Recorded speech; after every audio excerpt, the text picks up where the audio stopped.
Yeah, works fine. Awesome. So hi everyone. It's a pleasure to be with you today. As our host said, I'm Cedric Gillmann. I'm working at ETH in Zurich in the planetary physics and habitability department, fluid dynamic group, and Venus has been one of my, well, obsession maybe since my PhD. It was kind of a surprise because I was more into Mars early on, but Venus has proven to be uh, more exciting than I expected. So here today, I wanted to talk a bit about Venus and especially how we can model it. Venus is a weird planet. It's a planet we don't know that much about, as we'll see later in the talk. But it's a planet that holds many answers to many questions that we can ask in planetary evolution sciences. Um, One of the things is that we have very little information on the past of the planet, but through modeling and especially the interaction between the different mechanisms that are behind that evolution, we can try and reconstruct what happened in the past of the planet. So let's have a look. First, I'm going to talk a bit about Venus itself and what we know about it, what we don't know about it. Then I'll have a look at the different mechanisms that affect the evolution, the history of the planet, and how we can model them. And near the end, we'll have a look at what happens very, very early in the evolution of the planet and the role of impacts on the evolution of Venus before trying to make sense of the different evolution scenarios that we can have. So Venus has always been a weird planet. Since the very beginning, we have had little information about it because mostly of its cloud covers that did not allow the direct observation of the surface. Meaning that people have been thinking about lots of different possible things beneath that cloud layers. And especially, it was earlier deemed as a potential habitable world. In the middle, you can see an artist's depiction of what could be the surface of Venus. It looked like a bit like a space Florida with reptiles and marshlands all around. When we finally got there, on the right side, you can see that it's completely different from what we observed, actually. Apart from people seeing maybe the infamous Venusian scorpion in the artifacts of the images, mostly we saw a volcanic desert with lots, very, very few water, very lots of dry rocks around it. So from this is kind of surprising because if you look at the solar system in terms of exoplanets, exoplanetary observation, as we are entering the era of the exoplanets in the last few years, Venus and the Earth are very, very similar. You would have trouble finding large differences between both planets if you were looking at them from, for example, Proxima Centauri. Sol C and Sol D are planets that have shares nearly the same mass. They have very close orbits in the end. They have the same density, the same size. So they also have a atmosphere, a rather thick atmosphere in both cases. Uh, it will be very difficult to find the large differences between those two planets.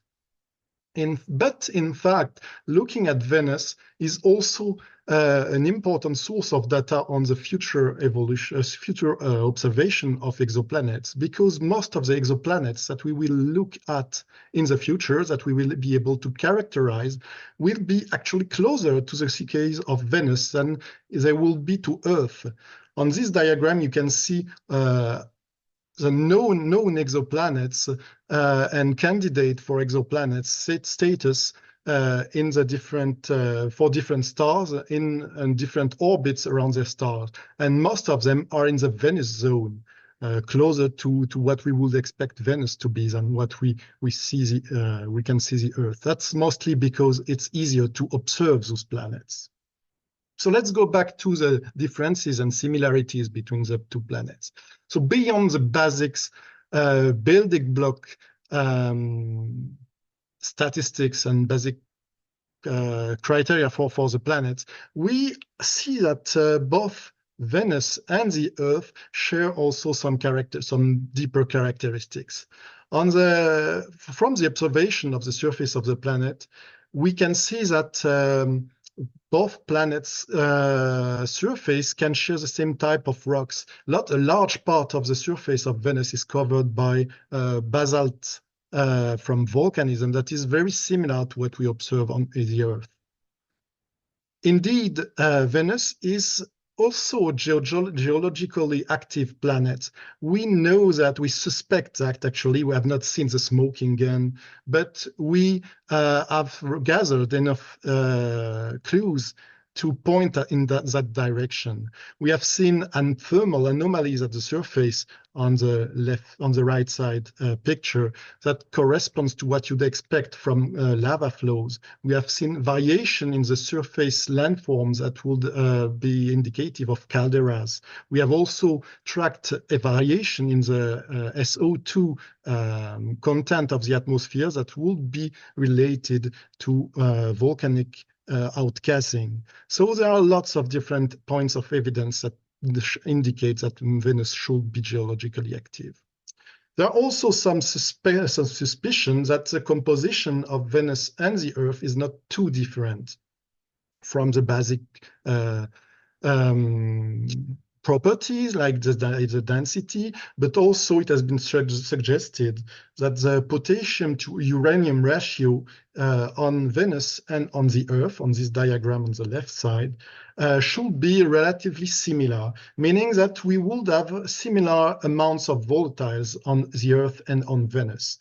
In addition to that, that would mean that the heat production inside the two planets is rather similar, which is also something very important for the thermal evolution of the planet. Now for the differences. It's just by looking at the two planets, it's obvious that they evolve in very different ways. The first one, the most striking one, is the surface conditions and the atmosphere of the planets. On the left-hand side here, you can see the pressure profile and the versus temperature for the Earth and for Venus. Venus' atmosphere is 100 times more massive than the Earth.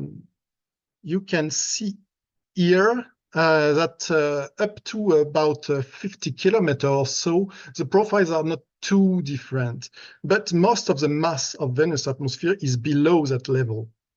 And that produces surface temperatures that are about 740 kelvins, high enough to melt lead at the surface.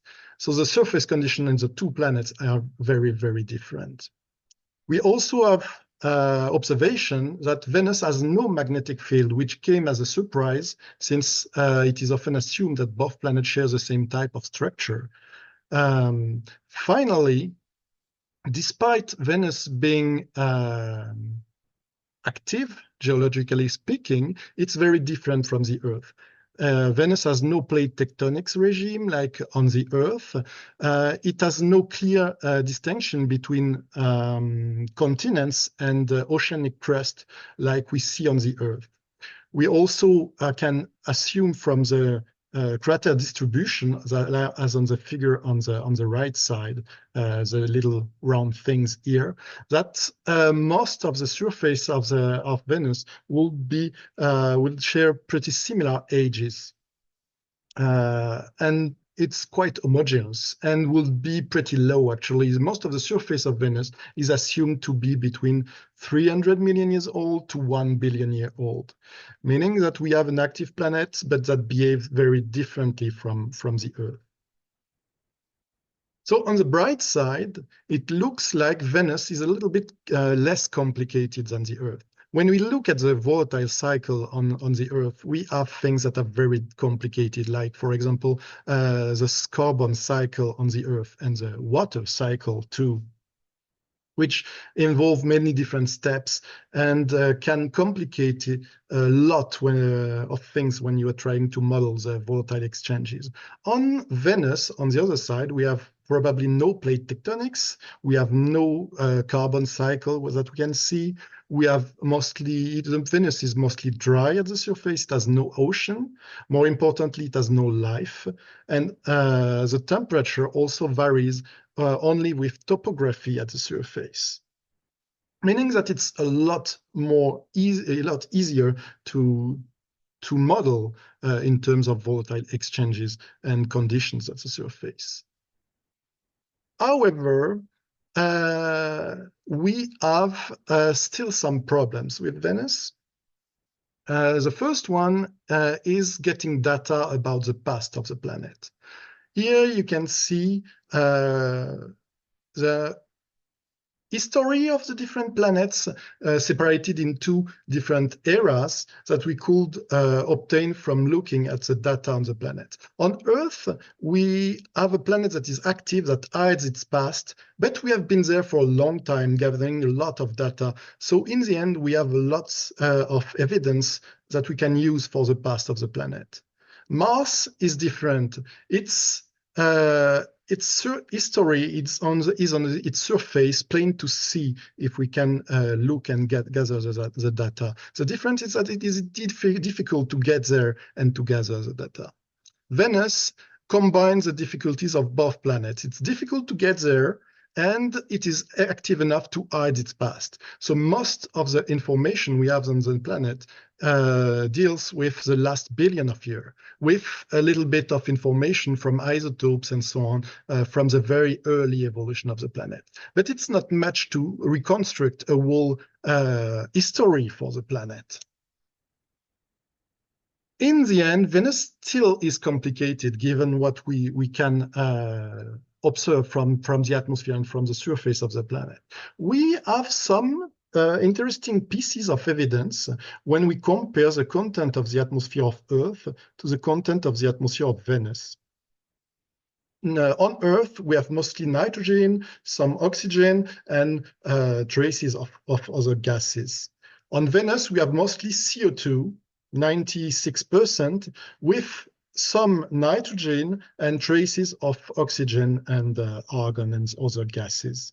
However, when we compare the total inventory of the upper volatiles present on the Earth, that is, the volatiles that we include in the carbonates deposits on the Earth, and when we take all that and put it back into the atmosphere, then the picture we obtain is much closer to that of Venus. So we have same CO2 atmosphere, some nitrogen, a little bit less than on Venus, but it's very comparable, actually. On top of that, we have some isotopic data on the atmosphere of Venus. For example, measurements of the radiogenic argon ratio in the atmosphere of Venus.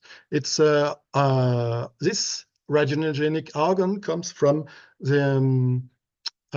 potassium and accumulates into the atmosphere due to volcanic activity. So it's a good indicator of how much volcanic activity there was on Venus during its evolution.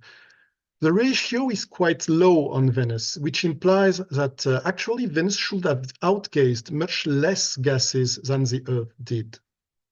On the other hand, looking at the D2H ratio, the ratio between deuterium and hydrogen on Venus, we find that it is very large compared to Earth. Generally speaking, it is taken as being indicative of lots of fractionation of deuterium due to atmospheric escape, meaning that people assume that there has been a lot of loss of water during the evolution of Venus. So taking all those different things into consideration, we have tried to reconstruct some simple evolution scenarios for Venus.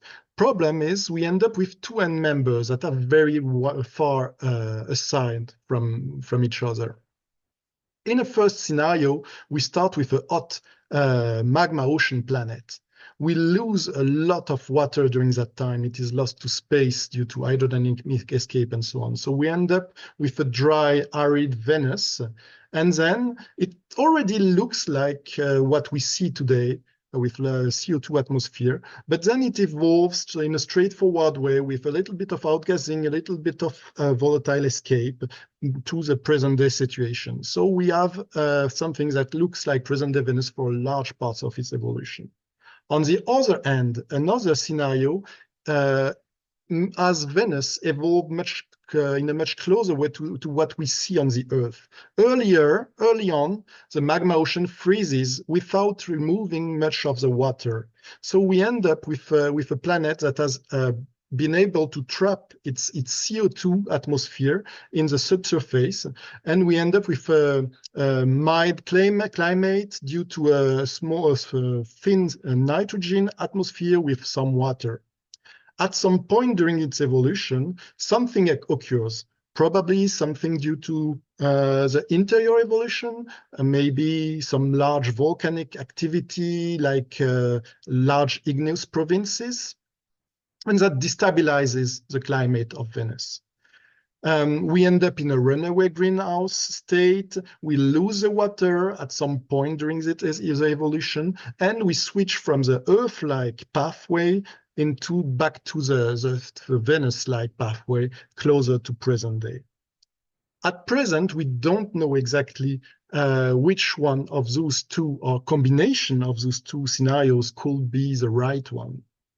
We need more data and to understand the different processes that are involved in the scenario to decide which one is possible and which one is not. So this diagram shows a very simple sketch of the different main processes that can be governing the evolution of Venus during its evolution. We divided into two different eras. The first one is a very primordial era, when we have a magma ocean on the left-hand side. During that time, we have lots of exchanges between the interior and the atmosphere, and atmospheric escape can be very, very strong. After that magma ocean is frozen, we go into the solid state convection for the interior of the planet. So that's most of the evolution of Venus, the last 4 billion years at least. And during that evolution, we still have exchanges, but less intense than in the beginning. Starting from the interior, we have mantle dynamics governed by the thermal history of the planet and loss of heat that drives convection. During that convection, we can have partial melting occurring, leading to possible volcanism and outgassing of volatiles from the interior into the atmosphere. Those volatiles can be lost to space. They can also interact with the surface of the planet and be trapped there. But those that stay in the atmosphere contribute to the greenhouse effect and to set the surface conditions that can in turn affect what happens in the planet and can be recycled under some conditions too. We also want to have a look at the effect of large impacts because they can affect all the different parts of the planet. And we'll see that too later on. We focus on the solid state convection part of the evolution in our models due to the very large differences there is in modeling the different setups between magma ocean and solid state convection. Since we are dealing with coupling and the interaction between the different processes, we also only look in this talk at forward modeling, but reverse modeling coming back from the present day and looking back into the past is also an important tool to consider when reconstructing the evolution of the planet. So let's start with the present day situation. We need to look at our model in terms of how well they can reproduce present-day observation of Venus. And it's not always obvious to know what we are looking for here.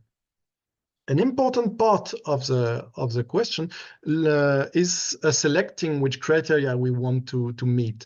And the main one we use, and the main one that is general purpose to reproduce Venus, will be the present-day bulk composition of the atmosphere that you can see on this side, with mostly CO2, some nitrogen, and an important criteria is very little water here. Other condition can also be considered.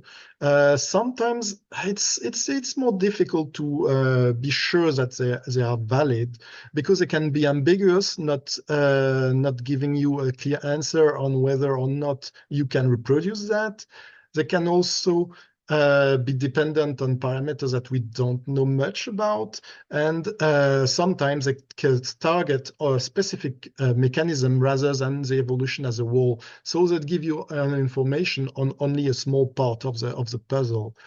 Things that can be considered here are what we discussed before: the argon ratio, the D2H ratio, but also aspects like the topography of the planet, or the gravity measurements of the planet, or the existence of magnetic field. Another important point is estimating where you start from, so the initial condition. Problem is we have little certainty regarding what Venus looked like at the end of the magma ocean. We generally think, based on modeling, like on this diagram on the top part, that shows the evolution of volatiles in the atmosphere during the very early history of the planet, that water especially can be lost very efficiently.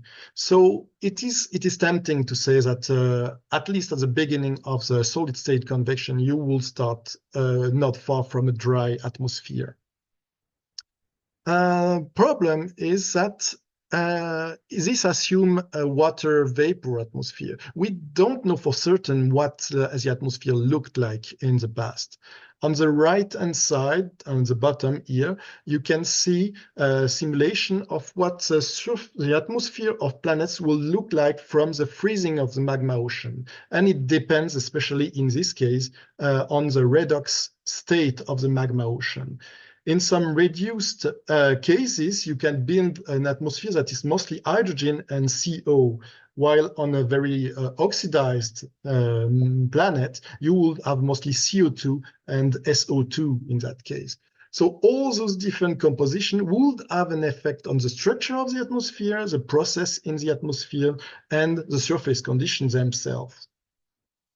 An illustration of this has been proposed by Martin Turber recently, where he showed that with the same type of atmosphere on early Venus, if you started with water as a liquid at the surface, you could stay at mild temperature for a long time. While if you start with a hot atmosphere with water as a vapor, stay in vapor state, you would keep the surface of Venus very warm for a very long time without escape or this kind of thing. So knowing the initial condition is very important. For now, we are mostly trying to make the link between what happens later on and what could have happened earlier on. So we are going to have a look at the different mechanisms that affect the evolution, starting with the loss process from the atmosphere. So if you want a complete overview of that, I would encourage you to have a look at the Gronoff paper from 2020, which covers everything in details and is very great for that. Here we will just see that lots of different mechanisms can affect the amount of volatiles you lose from the atmosphere, and they vary with time and with different conditions. For example, here we have the difference of mechanisms that can affect planets that have no magnetic fields of planets that have a magnetic field. In general, we separate the mechanisms that lead to loss from the atmosphere into two different categories. The first one is thermal escape. It's not affected by magnetic fields.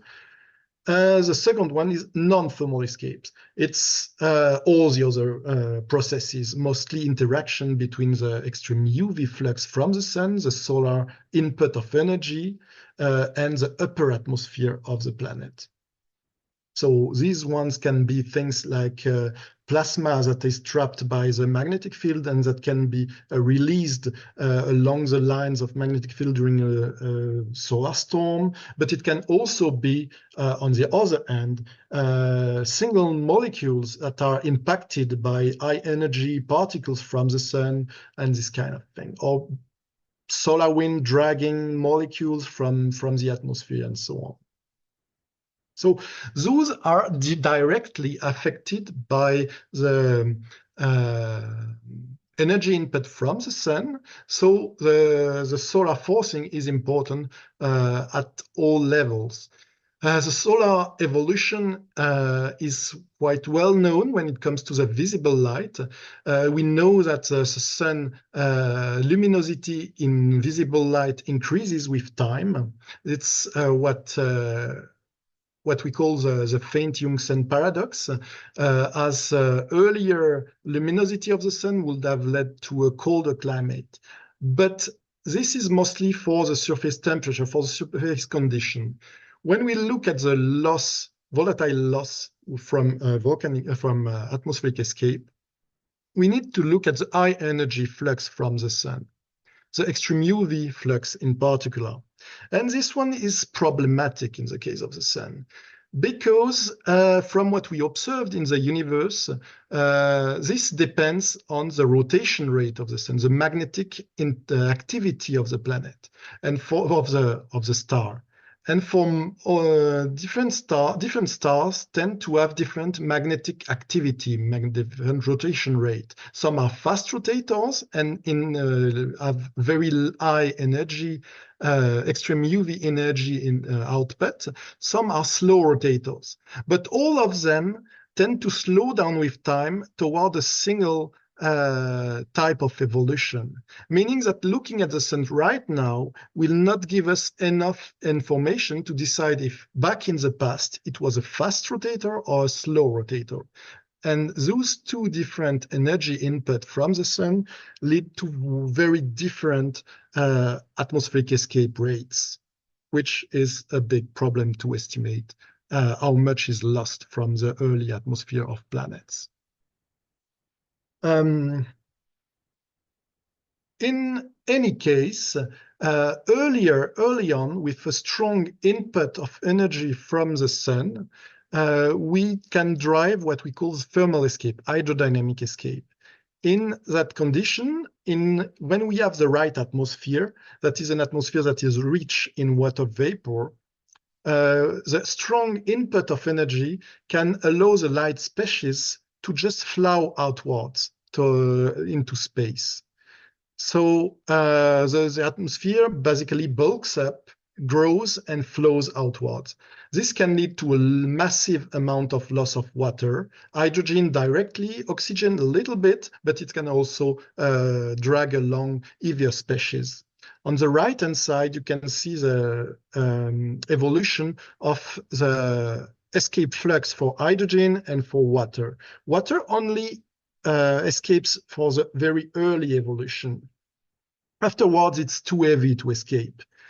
But its escape is very small compared to the escape of hydrogen, meaning that when you have hydrodynamic escape occurring for a long time, you will leave oxygen behind in the atmosphere of the planet, meaning that you have an excess of oxygen and you need to get rid of, because on Venus, we don't see that excess at present day. For a long time, it has been thought that non-thermal escape could get rid of oxygen for us. And that's why we didn't see through that much oxygen in the atmosphere of Venus at present day. But these diagrams from the Ramstadt and Barabash paper here show the comparison of the different escape rates for all instruments and all the different missions that we have had. The blue boxes are for the Earth, the yellow boxes are for Venus, the red boxes are for Mars. And as you can see, actually escape rates are pretty similar for all three planets. In fact, it looks like for the recent evolution, for the recent, for the recent observation, Venus has quite a small escape compared especially to the Earth. When you reconstruct this past escape on Venus based on those observation, you can see what we have on the right-hand side. That's the accumulated loss of water on Venus based on those estimation. This is the present-day level of water in the atmosphere of Venus. And as you can see, when you go back in time with those escapes, we only remove a few tens of centimeters of water from any global oceans that you would have earlier on. So oxygen cannot be lost massively through these methods. Another limitation is that Venus is that the way we reconstruct past losses. We look at the variation of loss between minimum and maximum solar over a solar cycle of one of those 11 solar cycle, 11-year solar cycle. This allows us to reconstruct the past escape of Venus over the last few billions of years. The problem is it assumes that we have a present-day atmospheric composition, structure, and this is not a given. If the planet had evolved, the atmosphere had evolved, we might have introduced large uncertainties, and the atmospheric escape could have been very different back in the past. So it's a flawed method. Additionally, it doesn't take into account the effect of past magnetic fields that could have occurred on Venus. A paper by Gillmann 2018 has shown that it is possible that Venus with a magnetic field, so that's this line here, could have had a much stronger escape with an Earth-like magnetic field than it has at present day. So this is still kind of a mystery to us.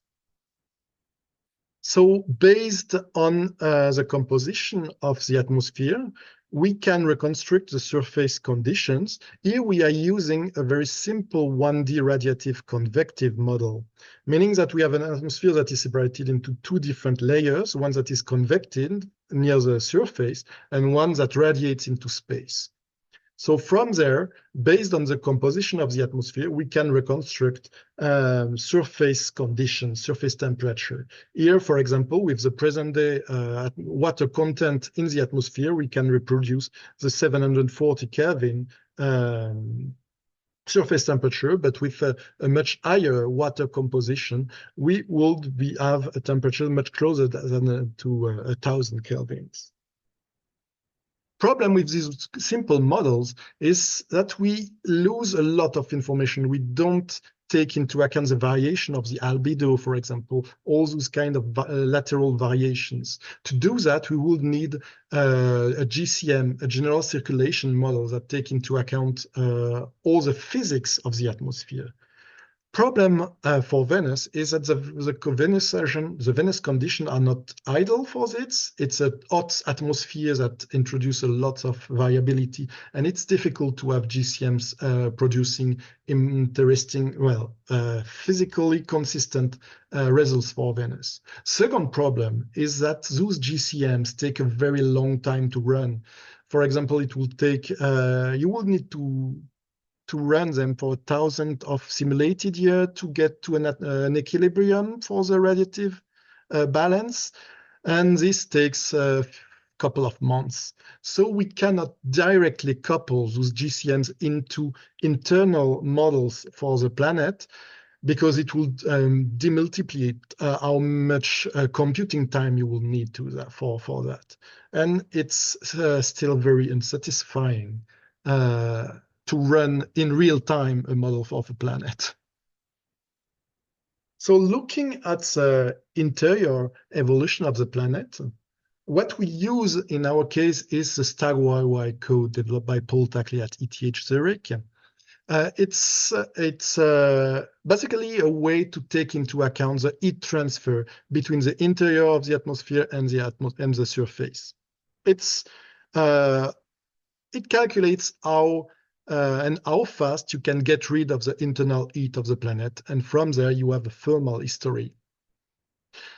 Based on how much heat is transported out of the planet, it affects the dynamics of the interior, how the convection, how the mantle is moving with time. It affects also how the heat accumulates and how if it creates a partial melting, and thus has an effect on volcanism and outgassing of volatiles from the interior. The thermal history of the planet depends in a large part on the convection regime. And for Venus, we still do not know exactly how it works inside the planet. We have very little information about that. It was long thought that Venus was in a stagnant lead scenario, that is, with a thick cover that would be mostly static. However, in that case, this lid is very, very efficient at insulating the surface from the interior, meaning that you will have an interior of the planet that will heat up and lead to widespread melting, leading to the so-called heat pipe model, where most of the heat is transferred from the interior to the surface by actual magma and lava flows. So much so that we would probably see so much volcanic activity at the surface of Venus. Another possibility was the mobile lid, a subset of plate tectonics, but we don't see that much activity at the surface of Venus. So we are left with two possibilities. An episodic lid, that switch between stagnant lid and mobile lid from time to time. We would be in a quiescent period looking a bit like stagnant lid. Or a recent development that would be called a squishy lid, plutonic squishy lid, where melting occurs, but most of the melt is intruded into the lithosphere. It is surprisingly effective as a way to remove heat from the interior of the planet, but also limits how much melt reaches the surface. So when we look at degassing, we have to consider a rather complicated process because we need to consider at least three different phases. First one will be how much volatiles from the mantle of the planet goes into the magma and partitions into the magma, which depends on, for example, here the partition coefficient that defines how easy for an element it is to go into the melt. A second stage will be the migration of the melt, how much melt reaches the surface and how much melt ends up as intrusive melt. And finally, for outgassing, we need to consider the conditions at the surface. It has been shown and studied more and more recently that, for example, water is quite soluble in the lava at high pressures, especially compared to CO2. For example, here you can see a diagram showing how much of the different elements of the different species can be outgassed from a magma at different pressure at the surface. On the Earth, at 1 bar, we see that water dominates, which is what we see on Earth, actually. But at Venus surface pressure here, you can see that water is soluble in the lava and outgassing is suppressed. However, CO2 is the dominant species here. So on Venus, it's likely that we degaze mostly CO2 and quite little only water. So when we take everything together and that we combine them into a single model, what does that mean? So we show here a diagram that illustrates the coupling between the interior and the atmosphere. You can see the volcanic production rate on top, depending on time. Present day is on the right side. It's basically volcanic activity. In the middle, you can see the mean mantle temperature that evolve with time. And at the bottom, you can see the surface temperature evolution. We start with a situation where we have a vapor atmosphere. Vapor is lost to space quite easily earlier in the evolution. So we have a decreasing surface temperature as greenhouse effect decreases. During that time, we have the first few plumes reaching the surface, quite a lot of volcanic activity because the planet is hot, but the surface is stagnant and heat accumulates inside the planet. However, when we reach lower surface temperature, we switch from a stagnant lead regime to a mobile lead regime. With low temperature at the surface, we go into a regime that is very efficient at removing heat from the interior, and that is accompanied by quite a lot of volcanic activity. But this volcanic activity leads to outgassing of volatiles. So we replenish the volatile content in the atmosphere, and the surface temperature increases again, and we switch back from this mobile lead regime into a stagnant lead, where heat accumulates again in the mantle of the planet until we reach a level where the convection is strong enough, vigorous enough, so that it can break the lid around the mantle in another turn of the mantle and a resurfacing event with large volcanic activity. From that point, we have rather more or less stable surface mantle mean temperature, and we have an episodic lead regime where it is mostly a stagnant lead, but so from time to time the lead is broken with high volcanic activity, and the temperature in the mantle is kept more or less constant. How does that work, actually? So in this diagram, I show on top it's the atmosphere. When we lose water to space, the temperature decreases. This is a temperature decrease that propagates into the interior. Here it's a vertical profile of temperature in the mantle. So temperature will tend to decrease here. Decrease in temperature means that we will increase the viscosity in the mantle here, especially at the base of the stagnant lead or of the lid here, of the lithosphere. And when viscosity increases, this introduces an increase in the stress or the convective stress from the mantle on the lithosphere. And at some point, we will reach a level of stress that will allow convection to break the lid here. So that's why we switch convection regime in those models. Obviously, this is very dependent on rheology that we have chosen in the models. Other rheologies could lead to different process here. So we need to be very careful on that account. We can generalize our approach of mantle-atmosphere coupling by taking into account for example, in this continuation of the study, we included with Joseph O'Rourke parameterization for the core, and we could link the evolution here again. You have the mantle temperature, surface temperature, so we could link those evolution to the evolution of the generation of the magnetic field on Venus. So all those different parts of the planet are linked together. Problem is, we don't know very much on the interior of Venus. We don't know what regime is the right one for Venus. On Earth, we have plate tectonics. On Mars, we have a stagnant lead, not a terminally dead stagnant lead like on the Moon, but still. Venus is somewhere in the middle. We don't know if it's episodic or if it's a plutonic squishy lead at the present day. And we don't know what it was in the past. This is also attributed to the lack of knowledge of the interior structure of Venus, because apart from parameters that are general parameters that are very close to what we see on the Earth, we don't know what's inside the planet.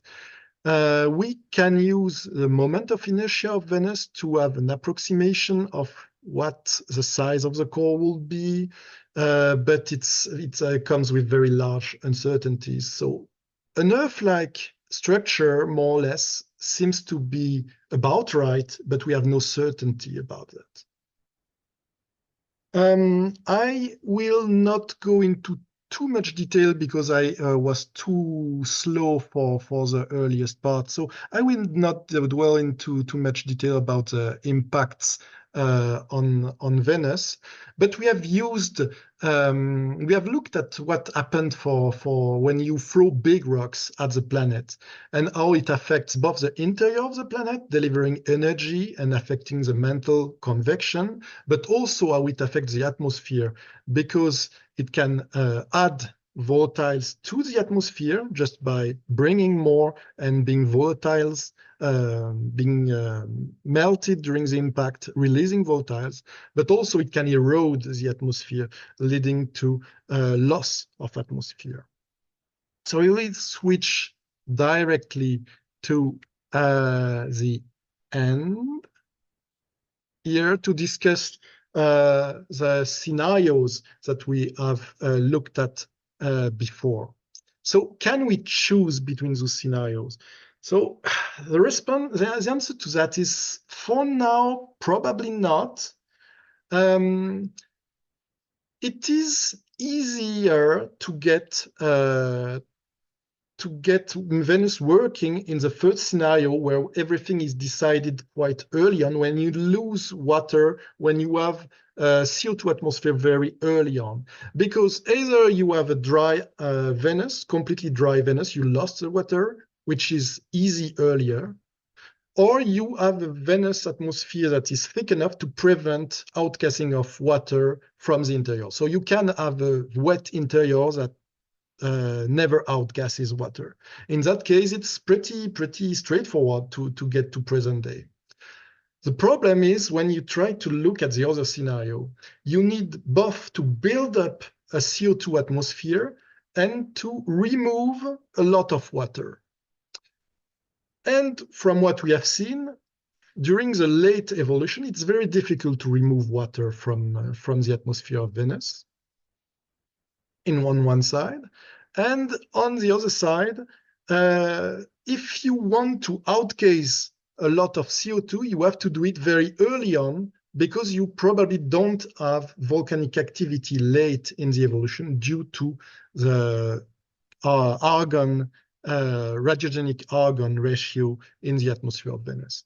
So I'm not saying it's impossible, because obviously for the Earth it worked, but it requires going through different loops that are pretty difficult to explain and require a lot stronger evidence if we want to get there.